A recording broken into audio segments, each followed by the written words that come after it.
కొమరం భీం ఆసిఫాబాద్ జిల్లా జైనూర్లో ఆదివాసీ మహిళపై జరిగిన అత్యాచార ఘటనలో 18 మంది ఆదివాసులను అన్యాయంగా అరెస్ట్ చేశారని, నిందితుడిని శిక్షించకుండా ఆదివాసులను అరెస్ట్ చేస్తున్నారంటూ ఎస్పీకి ఆదివాసీ నాయకులు వినతిపత్రం ఇచ్చారు.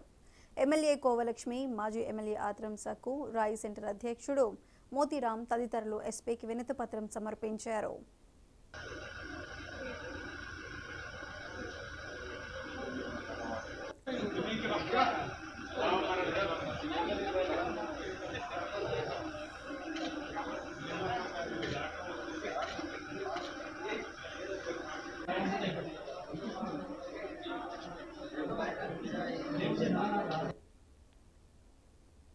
గుంటూరు జిల్లా తెనాలిలో గంజాయి పట్టుబడటం కలకలం రేపింది. చిన్నపరిమి వెళ్లే డొంకలో ముగ్గురిని అదుపులోకి తీసుకుని 30,000 రూపాయల విలువ చేసే గంజాయిని స్వాధీనం చేసుకున్నామని డీఎస్పీ జనార్దన్ రావు తెలియజేశారు. 1.5 కిలోల గంజాయితో పాటు వారు చోరీ చేసిన 4 ద్విచక్ర వాహనాలను స్వాధీనం చేసుకున్నారు.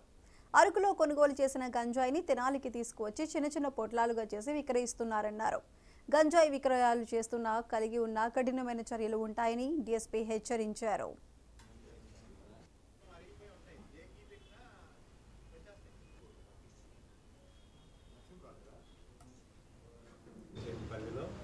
నిన్న 13వ తారీఖున ఈ రావుత్ సల్మాను, మునిపల్లి సుబ్బారావు, కోళ్ళ మహేష్ అనేవాడిని గంజా కేసులో అరెస్ట్ చేయడం జరిగింది. ఇందులో ఈ రావుత్ సల్మాన్ అరకు వెళ్ళి గంజాయి కొనుగోలు చేసుకుని వస్తాడు. ఈ సుబ్బారావు, కోళ్ళ మహేష్ ఇంకో ముగ్గురు దీన్ని చిన్న చిన్న పార్టీలు చేసి వాడు కొనుక్కొని వాడు కూడా అమ్ముకోవడం జరుగుతూ ఉంది. మాకు తెనాలి 3 టౌన్ సిఐ గారికి ఇన్ఫర్మేషన్ వరకు వారి ఎస్ఐతో కలిసి వీళ్ళని పట్టుకొని వాళ్ళ దగ్గర కేజీన్నర గంజాయి సీజ్ చేయడం జరిగింది. విచారణ క్రమంలో వాళ్ళు చెప్పింది ఏంటంటే, వారి ఈ గంజాయిని అరకులో కొనుక్కొని వస్తాడు సల్మాన్ అనే అతను, వీళ్ళకి పంపిణీ చేస్తాడు. వీళ్ళు లోకల్గా డిస్ట్రిబ్యూట్ చేసి కన్జ్యూమర్స్ చేసి అమ్ముకుంటున్నారు. వీళ్ళు దీంతో పాటు ఈ సల్మాన్ అనే అతను ఇంకో మైనర్తో కలిపి 4 మోటార్ సైకిల్ కూడా దొంగతనం చేశారు.